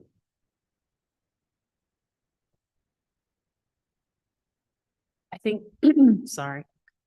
So I think I look at that in like kind of two ways. We have several initiatives that are multi-year initiatives. So we did ELA over a process of 2 to 3 years. We're now doing kind of our K-8 math that's over 2 years. And so there's always a process of evaluation. So as an example, when we were in our ELA adoption, we originally had like supplemental materials that in year 2, we would look to see if we needed. After the first year, evaluation, feedback from teachers that, had an opportunity, that was something that I cut from the budget last year because they were like, we don't need those supplemental resources. So I think on a case-by-case basis, we're constantly evaluating to see where we can make adjustments. I think the other kind of adjustment that we look at is we may say, when we're in the middle of like a curriculum adoption, are we going to do what would be considered a full scale adoption? Or can we look for an efficiency where we use a program that integrates with an existing program that we have already? The cost then would be different. I think we're always looking at our programming and making decisions about our programming. I would say that we prioritize first our student need, right, over cost. Is this working for our students? Is it meeting the need? Does it meet our standards adjustments that we have to make? But obviously we're, yes, always looking at cost. So that's the approach that we would take with that. Did that answer your question? Yeah. It was less about cost and more about what are we doing to measure success of those programs? Is it living up to what you wanted? And then reevaluating whether it continues. So I'll stick with ELA, for instance. Over the last 2 years, as we've adopted this program, we've seen growth increases in our ELA scores, both in terms of our state assessments. I did that during our State of the District address, as well as we look internally at our internal assessments, which largely we use for MAP. So when we see that kind of growth, particularly for students in different that have different academic profiles. So whether it's special ed, whether it's our students in basic skills, and we kind of set expectations about the growth that we want to see and whether or not the programming that we're using is addressing that need. And then it's like an add or a subtract. If we find that something is not working, we may take that off. At the same time, if there's a need that's not being addressed by our current program, we also may be looking for something to replace that. So it's not necessarily that we can always take something off, because many times we're going to replace it with something that we feel will be more effective.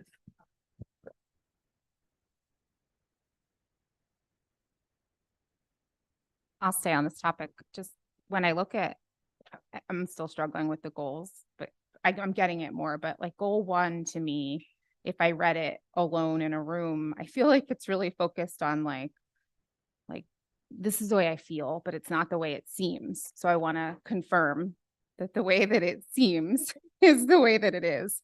Like goal 1 as written very much feels more about learning core subjects in the curriculum.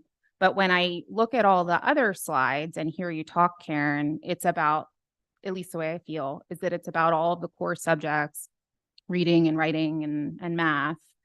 And it equally important, I hope, is this support for student wellness. And so when it comes down to, because I'm super passionate, I think a lot of other board members are, just based on our conversations all the time, making sure that school is inclusive and healthy and engaging, and everything from mental health to modern progressive approaches to discipline and behavior and prevention versus just correction, and participating in sports. So all that jazz to me doesn't typically sit, and it's important jazz, doesn't typically sit under the word curriculum.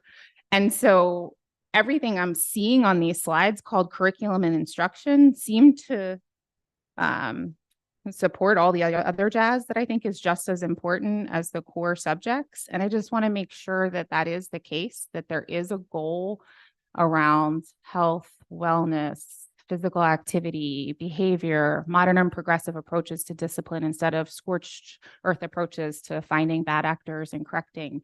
Like, all that stuff is so important to our students and to them moving out into society. So I just want to hear you speak to that a little bit. Jill, I'll start and then they can follow up, but I actually see that all really much defined in the word developmental. Developmental. Okay. That's where all that resides. Okay. So it's not just curriculum driven. It's about the total well-being, the needs of students across a range of learning, curriculum, and developmental. And that's all that With other the stuff. developmental word. So I think it very well fits. And it's important to note that there are specific things relative to any school budget that are driven by state mandates with regards to coursework students have to take, things that need to be provided for them. They might not necessarily fit squarely into our round goal, Okay. but they're there and they need to be there. I think goals like these are expanding beyond what it is required and what it is that we want to do. But from a budgetary standpoint, we still have to meet those other needs. We still have to do those other things. Yeah. And so that's an important piece as well. But as it relates to your specific question, in my opinion, the word developmental, I think, hits that mark. Okay. And I'm guessing, Karen. Yes, so I was going to talk to we have learning and developmental profiles, but I can give you some specific examples that we highlighted already that might speak more to the student wellness and SEL. So if you remember last year, we use the word maintain because the multi-tiered systems of support is something that we are instituting over multiple years. So if you remember last year in the budget, we had an investment in the SEL programming, both at WAMS and at UES. That's considered a tier 1 intervention because it's for every student where that curriculum, if you will, is being delivered. This year in the budget, what we see is again, as we talk to admin and different stakeholders, we saw a specific need at the K-3 level with students and addressing some of the behavioral and developmental needs that are there. So part of what's in the budget is that we're looking to use contracted services to provide additional support at the K-3 level. We also, and now I just forgot it, I'm sorry. We also are looking, again, this is more mandated because of the behavior threat assessment protocol that all districts have to have. In the budget, you see included contracted service for crisis support and mental health care support. So that's also within the budget. So it is within the budget, and within our professional development, we are looking to it's an ongoing work looking at the positive behavior supports, which there is a budgetary impact in terms of we're paying for that professional development. But as we've talked about, for instance, in policy, that's also just some internal work that we're doing in terms of how we use our time and our energy. And also changing some of our policies. Well, yes, time and energy to change our practices and policies, which doesn't necessarily have a cost to it. No, right. Okay, that's helpful.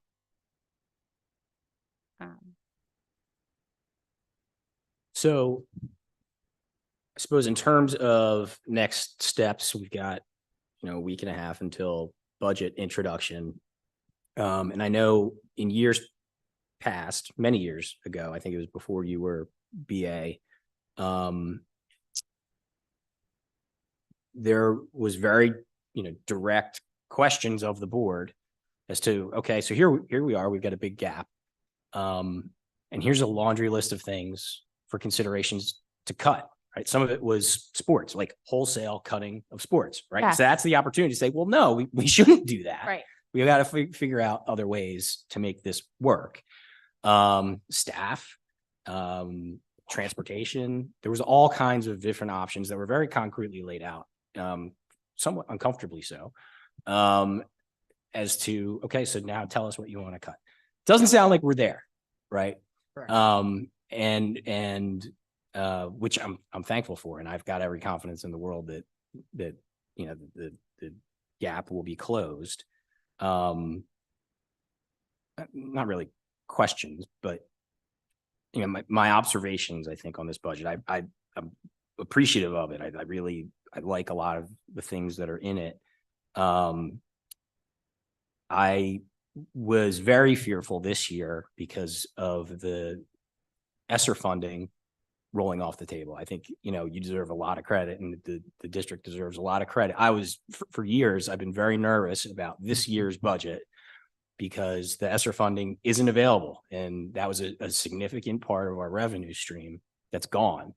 And I think the district has done a very good job in not having a roller coaster, right? And so kudos to that, because I know that other districts in New Jersey and elsewhere are like on a fiscal cliff because the money that they were relying on from the federal government isn't there. And like now there's a big gap. And so they are seriously talking about staffing cuts, like significant.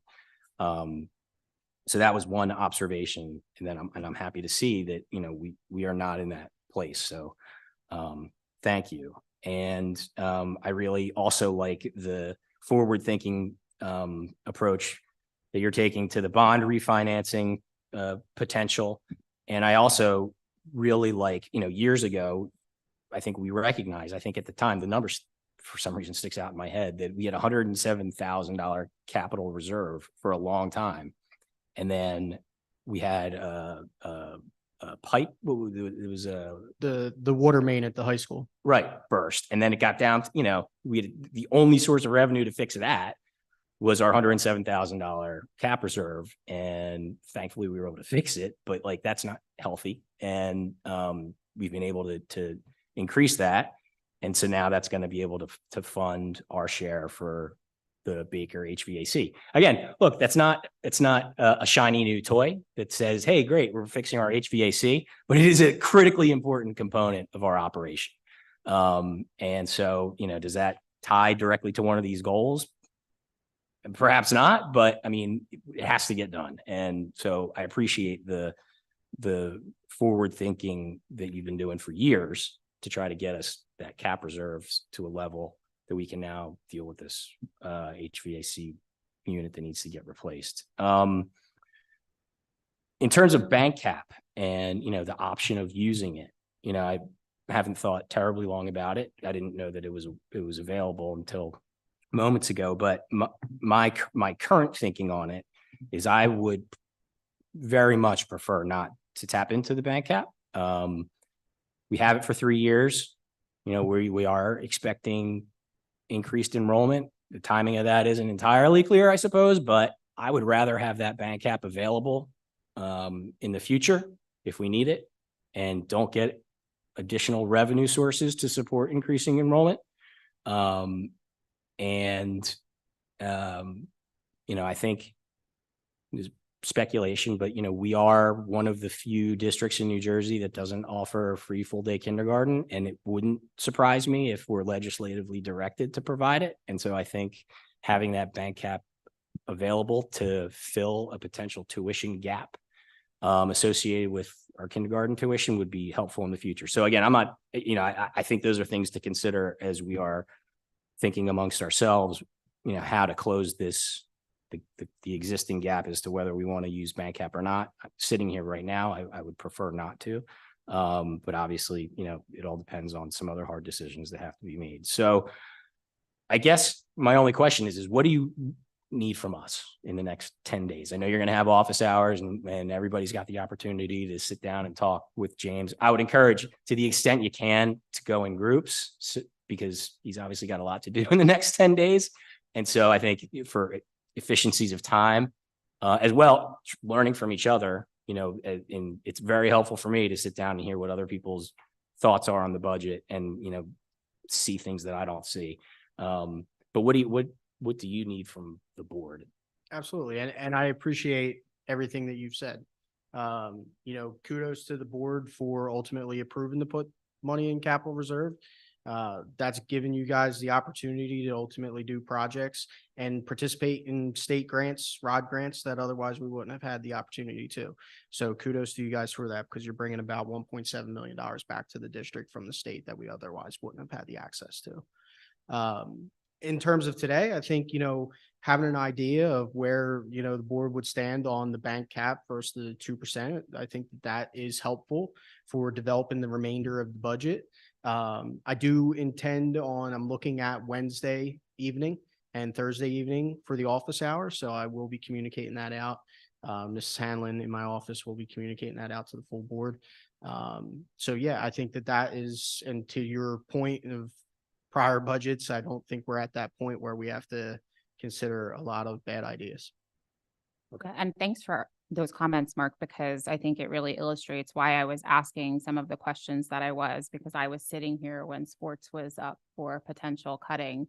And I do think that I was trying to understand. I realized that HVAC and carpets and pens and pencils don't tick and tie to one of the strategic goals. They're just simply overhead that you need to account for. And I appreciate all the work you've done for that. But when I think back about that sports conversation, and I felt like we were just sitting here with a laundry list of things and each coming with our own feelings about what we thought was important to prioritize versus tying it back to a goal. So thank you, Joe, for clarifying that development ties back to things like sports and other things that contribute to our students being active, healthy, productive, engaged, excited to be here. So that was the point of my question. Thanks. And I have one more weedy question. The part about the rentals, what rentals are there? And I recall there being a lot of discussion around who are we renting our space to? What are we renting it for? And I recall there being some buzz about it. Is it being rented, to third parties? And then that ties to my last and final question, which is around security. I love that one of the goals is around security, but where can I get I think there is one, but where is it? Holistic plan around security? Because there's tons of line items that tie to physical security. And I think it's a priority as a general matter, and especially when we think about the third parties that we're letting into our buildings, either to rent our space or to run an on-site program. Yeah, absolutely. So the bulk of our rentals, roughly a third of what we budget, is through our contract with ESF, which is run during the summertime. So that's a unique district to ESF contract that we have specifically with them. That falls even outside of our facility rental process. It's a negotiated contract from ultimately our finance and operations committee to ESF.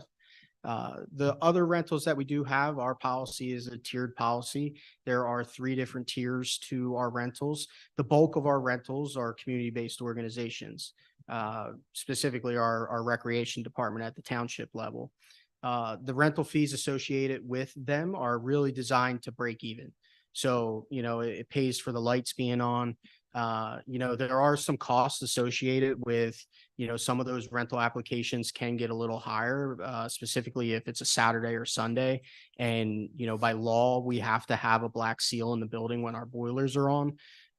So those costs can get, can certainly get a little hefty.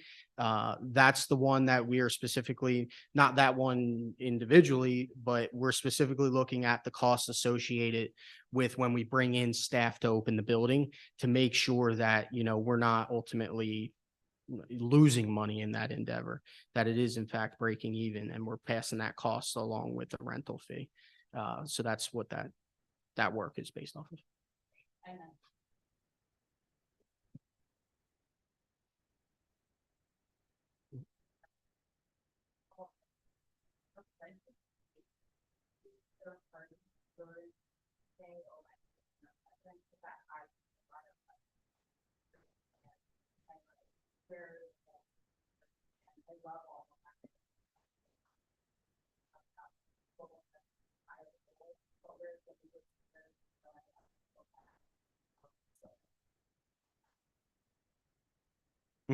So I can speak specifically about the facility piece of it.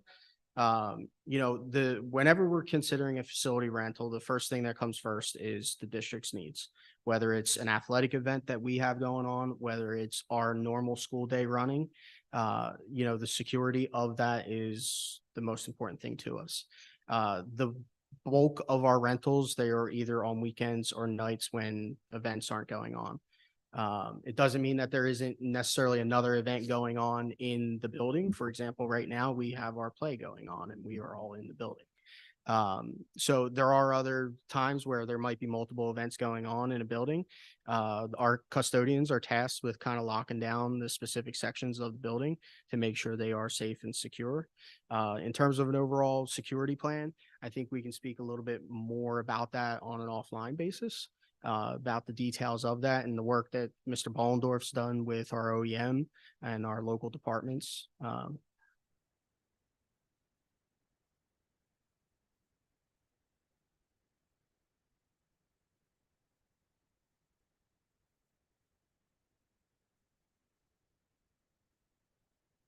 A specific plan like that, I mean, generally speaking, to update the full board, which is, not an issue at all. You know that we've hammered out a contract with the third-party vendor for a place for a reunification, which the board approved. I think in this budget, there's an expansion of your SLEO 3 officers, as we've talked about. And I think that final number of what that is for this particular year is something that is up for discussion. I think in the budget currently right now, there's up to 3 officers, which would be 1 for every building. I think ultimately we looked at wanting to get to 7. So that's specific. There is a plan for always the upgrade and replacement of existing cameras with newer, more efficient cameras, particularly ones that are perhaps analog that need to replace digital. And then other plans that are part of that fall more or less into possibly the realm of either long-term goals or maybe part of the referendum, which would be digital door locking systems for the entire district. There is in this budget a new monitoring system that would be utilized by our staff called Silex, which we've talked about in some of our committees. So they're just kind of like a 30,000-foot overview. Yeah, and I'm aware of a lot of that stuff. I just thought there might be some plan through FNO or something that I wasn't as familiar. So that's okay. Thanks. I appreciate it. And then just like food for thought is if the majority of the rentals are with community organizations, that makes sense that we would be taking this break-even approach. But if the other ones where we're letting third parties in are also break-even, I just don't understand why we would do it and compromise security. To me, the level of effort isn't worth the risk that we'd be taking on. That's just like a 2-cent thing that maybe has nothing to do with budget, but I feel compelled to say it because it's such a timely topic right now. So that's all. Thanks. Third-party rentals are not at a break even. They're at a profit producing. They're at a profit. Okay. So To then give you an idea, it's $5 an hour to rent to break even. It's $50 an hour in certain areas for those. Gotcha. groups. Okay. So the third party ones. Okay. Makes sense. Thanks. Okay. Thank you so much. All right. Anyone else?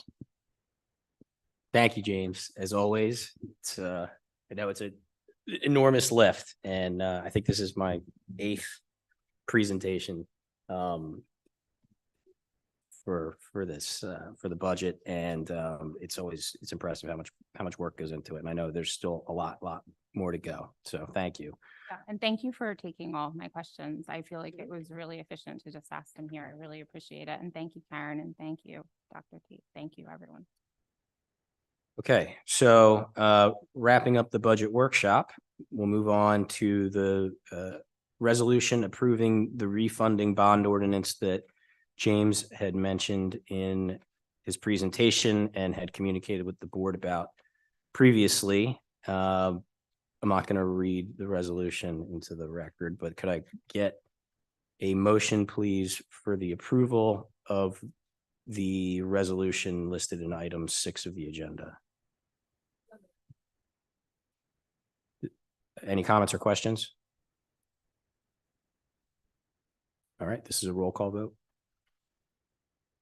Mrs. Arcaro Burns, Yes. Mrs. Barnes. Yes. Mrs. Fowles Macaluso. Dr. Myatt. Mrs. Miller, Yes. Mrs. Romano. Morano. My apologies. So used to Romano, then Morano. Yes. Mr. Weeks. Mrs. McCopolis, Yes. Mr. Villanueva. Yes. Thank you. Thank you. We do have a public comment section in the agenda tonight. It's a single public comment section for anything on or off the agenda. Typical rules apply. Please limit your comments to about 3 minutes.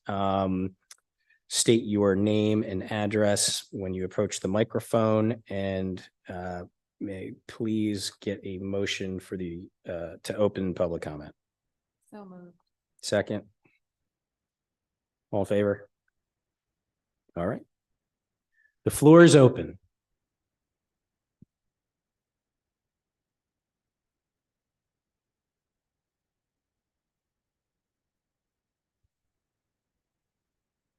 Good evening. My name is Chris Deacon. My address is 610 Creek Road, Morristown, New Jersey. I have 3 kids in the public school system, 1 here at WAMS and 2 at South Valley. I didn't know I was going to be here tonight, but I did pen a letter that you're probably all in receipt of this morning that was sent regarding the booster-thon that is ongoing in our schools right now. And I'm here tonight because of the outpouring of both gratitude for saying what I said, concurrence with what I said, and then also just some of the stories that were shared about the tears that are being shed and the feelings that are being hurt and the damage that I think that we're doing to our kids. So I wanted to just take a minute to read some of the letter into the record. I'm writing to express my profound concerns about our school's participation in the Booster-thon program. While the intent to support our teachers and programs through fundraising is understood, the means by which we achieve this, specifically through child-generated revenue, raises significant ethical, transparency, and educational concerns. The variable nature of the contract with Booster-thon, where the percentage of funds retained by the for-profit entity is undisclosed until after the event is concluded, undermines the integrity of our fundraising efforts and is inconsistent with nonprofit fundraising principles. As the Association of Fundraising Professionals notes, it is unethical to charge a fee based on a percentage of funds raised, highlighting the inherent conflict in the Booster-thon model. This opacity prevents honest communications with potential donors, including our friends and family members, about how much of their contribution actually goes to supporting our schools. This situation is neither transparent nor respectful to our community. Perhaps most troubling, the program mandates the involvement of our students, faculty, and volunteers without sufficient communication to parents about the curriculum being taught, the qualifications of the Booster-thon staff that are given full access to our children, or the extent of their interactions with our children. This lack of informed consent is unacceptable and stands in stark contrast to our school's mission to foster a caring, learning community that respects and celebrates the individual differences among our students. It's disheartening to witness my own children, aged 5 and 8, experience intense and undue pressure to participate, leading to distress and many tears over registering for the event and immediately contributing financially in order to earn prizes. This approach not only distracts from our district's educational mission, but contradicts their stated goals and their mission statements. The practices of Booster-thon, focusing on financial incentives and competitive rewards, diverge sharply from our ideals. I must express my dismay as well at the marketing strategies and tactics employed by Booster-thon, prominently featured on at least one of our school's public websites. The campaign heavily promotes the use of powerful online fundraising platforms, along with exclusive content and prizes featuring YouTubers.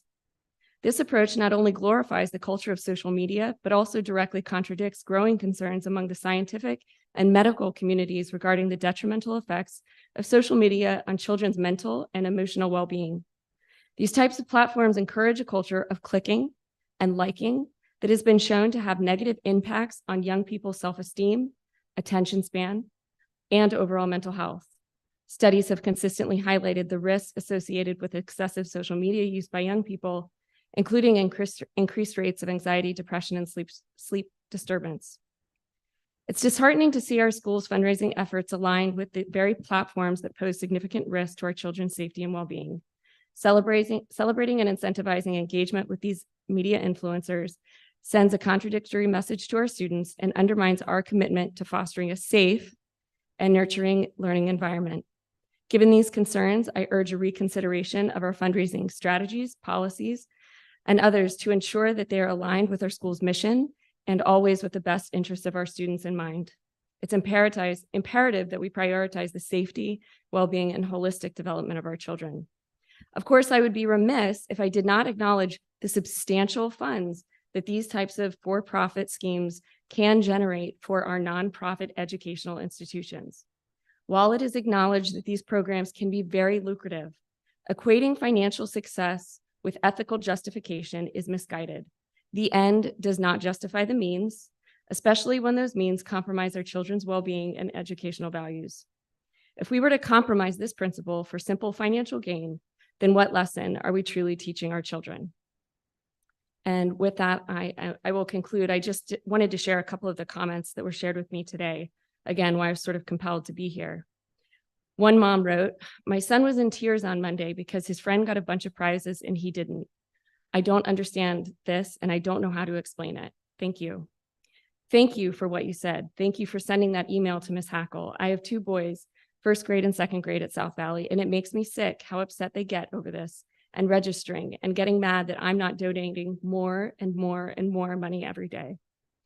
Another, I had 3 crying kids because they couldn't wear crazy socks because I didn't get a chance to sign them up. There's just so much wrong with all of this.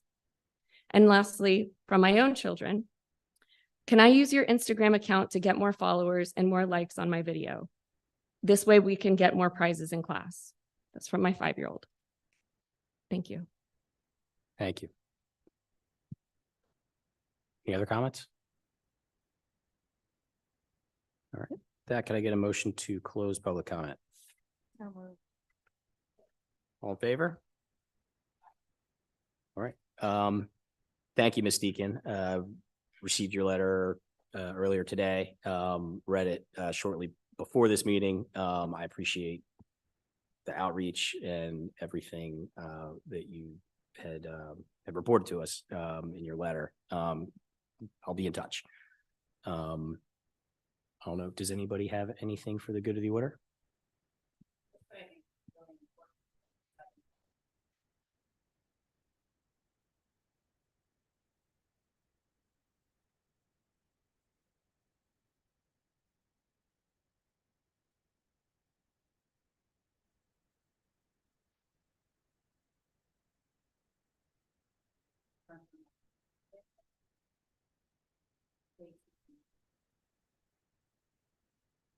Yeah, I mean, I think, as I said, read the letter today, and we are certainly in our due diligence phase. So I'll just leave it at that. With that, could we also review in curriculum with different groups that are coming in and showing our kids certain things, how we can discuss how that applies to curriculum and how they are reviewed? Yeah, just bringing up, I mean, anything, but yes, I guess this brings that to light more so.